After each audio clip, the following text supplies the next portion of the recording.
What if I told you that the 90s had a muscle car so fierce, so fast, it could go toe-to-toe with Ferraris, yet almost no one knows about it? Hidden in the shadow of flashy imports and the iconic muscle cars we all grew up drooling over, there was a beast roaming the streets, one that refused to bow to convention. It was loud, brash, and totally underrated. Meet the Pontiac Firehawk.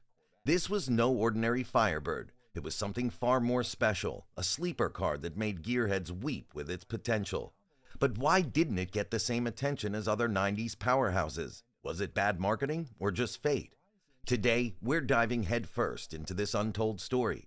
By the end, you'll wonder why the Firehawk wasn't crowned king of the 90s muscle scene. Buckle up, things are about to get fast and loud. Please don't forget to subscribe as it helps us to reach more gearheads. Ah, the 90s, a decade of change, music, movies, and of course, cars. But let's be real, the 90s weren't exactly kind to American muscle. Remember the late 70s and 80s? It was a dark age for performance cars. Emissions regulations, gas crisis, and a fear of horsepower led to muscle cars losing their bite. It felt like the thrill of American muscle had quietly died. But then, just when everyone thought it was over, the 90s hit and muscle cars got a second wind. Engineers got smart, technology advanced, and horsepower started to creep back up. People wanted fast cars again. Now, the 90s were all about speed and flash, but was the Firehawk hiding a secret advantage? Keep watching to find out. The Dodge Viper roared to life, the Mustang found its groove, and Camaro was out for blood. Pontiac? They weren't about to sit back and watch. They had something brewing to take the Firebird to the next level, something that would bring back tire-shredding American power. Enter the Firehawk. Imagine being a Pontiac engineer back then. You're in a room full of gearheads, and the goal is simple. We need a car that makes people fall in love with driving again. The Firebird was cool, sure, but Pontiac wanted more. They wanted something visceral, something that screamed performance. That's where SLP, or Street Legal Performance, came in. Pontiac partnered with these guys to turn the Firebird into a fire-breathing monster that didn't just perform well, but owned the streets. This is where the magic happened.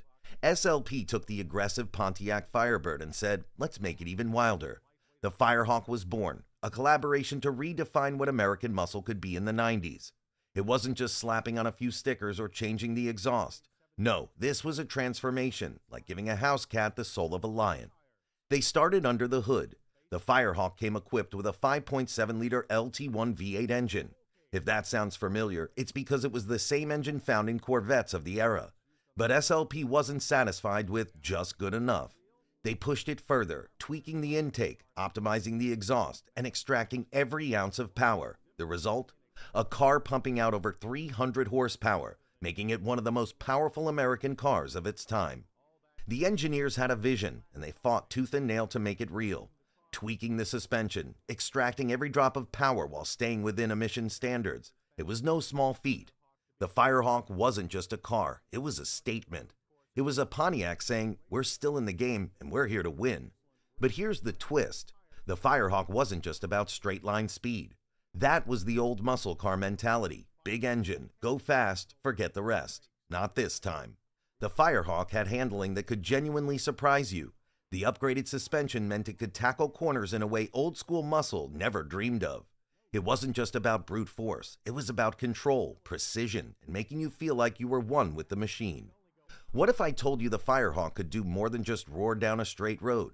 In fact, it had a hidden talent that left other muscle cars in the dust. Let's dive into the details.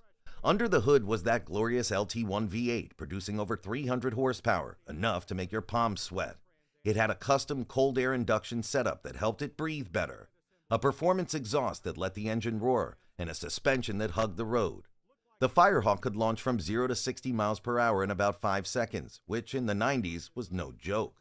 And then there's the rarity. Only a few thousand of these were ever made, making the Firehawk not just fast, but exclusive. You wouldn't see one on every corner, and that exclusivity only added to its mystique. It was a muscle car that could pull up next to a Mustang or Camaro and leave them with their jaws on the floor, not just from the power, but from the fact that most people didn't even know what they were looking at. It had those subtle visual cues, nothing too flashy, just enough to let those in the know understand that this wasn't your average Firebird. Unique wheels, that SLP badge, and if you were lucky enough to get close, The growl of the engine was all the confirmation you needed. It was designed to be a sleeper, a car that didn't need flashy decals or oversized spoilers to prove it was worth your respect. But here's the real kicker. This Firehawk almost didn't happen. That's right, Pontiac's brass wasn't convinced it was worth the effort, and the entire project was nearly scrapped. So how did it make it to production? Well, in one of the most daring moves of the 90s, SLP took a huge gamble. They started building the Firehawk before they even had a green light from Pontiac. That's right, they were so confident in this beast that they produced it on their own dime, betting everyone that Pontiac would have no choice but to approve it once they saw what it could do. And you know what? It worked. Pontiac couldn't say no. The Firehawk roared into life, not because it was planned, but because a handful of risk-takers refused to let it die. And that's the spirit you feel every time you hit the gas. Let's imagine driving this beast. Picture yourself sliding into the Firehawk's driver's seat. The first thing you notice? The smell, leather, gasoline, and raw potential. You turn the key, and the LT1 V8 roars to life, a growl that sends a tingle down your spine. It's not just a sound, it's a promise of speed, adrenaline, and pure joy. You tap the gas, and the car lurches forward, eager to break free. The steering is sharp, giving you an intimate connection to the road that modern cars often miss. You take it around a bend, and the Firehawk suspension grips like a vice, daring you to push harder. The acceleration, oh, the acceleration. 0 to 60 in about 5 seconds may not sound revolutionary now, but in the 90s, it made you feel invincible. Every time you floored it, time seemed to slow. It was just you, the car, and the horizon. And it wasn't just about straight-line speed. Most muscle cars of the era struggled with corners, but the Firehawk had finesse. It handled with a nimbleness that made you forget you were in a muscle car, sharp, balanced, and above all, fun. Driving the Firehawk was like stepping into a time machine, not because it took you back in time, but because behind the wheel you felt the raw thrill of the golden age of muscle cars. No traction control, no electronic assists, just you, the car, and your right foot, and that made all the difference. You can't talk about the Firehawk without mentioning its rivals. Mustangs and Camaros were fierce, no doubt.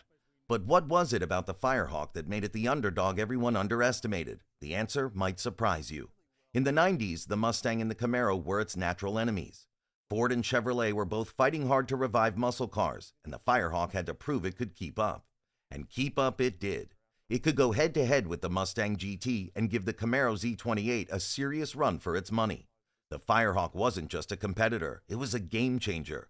It blurred the lines between muscle and sports car, and that confused a lot of people in a good way. And then there were the imports. The 90s were the era of JDM legends like the Toyota Supra, Nissan 300ZX, and Mitsubishi 3000 GT. The Firehawk might not have had the high-tech wizardry of those Japanese sports cars, but it had something else: character. It was raw, unfiltered American power, and there was something deeply satisfying about that. You weren't just driving a car, you were taming a beast. But why wasn't the Firehawk more popular? Why did it stay under the radar while other 90s icons became legends? Part of it was timing. Pontiac didn't have the best marketing, and the 90s were all about imports and tuner culture. The Firehawk, in many ways, was ahead of its time. It offered handling and performance that many muscle cars would only start to embrace years later. But the Firehawk's legacy lives on. Enthusiasts still speak of it with reverence, a car that delivered something raw in a time when raw was becoming rare. It embodied Pontiac's spirit, always pushing the envelope. It may not have been the most famous muscle car of the 90s, but it was undoubtedly one of the coolest. The Firehawk never got the fame of a Mustang or Supra, but it changed the game for American muscle. It showed that muscle cars could be more than straight-line brutes. They could handle, have finesse, and still pack a punch.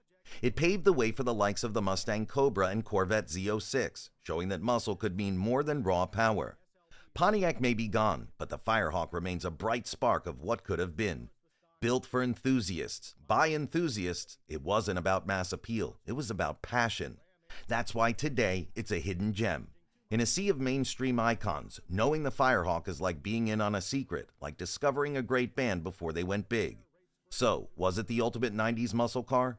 Maybe not in sales or fame, but in driving thrill, raw character, and sheer guts, it's a legend.